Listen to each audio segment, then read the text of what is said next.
有的猫刚宰来的时候明明很帅的，冷冷清清的一股少年感。现在了，我请问，出现，出现。失去少年感的一方面是因为这家伙吃了神睡了吃，好像开饭了。另一方面呢，它的毛发总是比正常小猫要油一些。医生说是因为流浪的时候耳朵感染比较严重，所以时常会复发，从而蔓延到全身的皮肤和毛发。所以呢，平常要做好猫咪自身的清洁。给我拿开！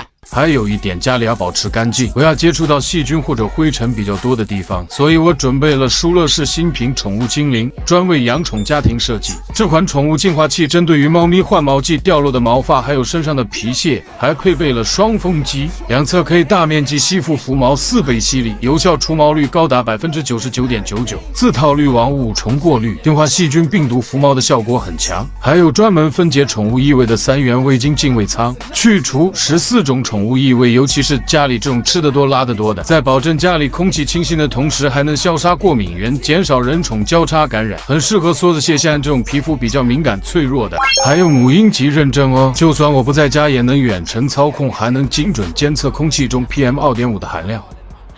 所以说我为你费了这么多的心思，欺负一下不过分吧？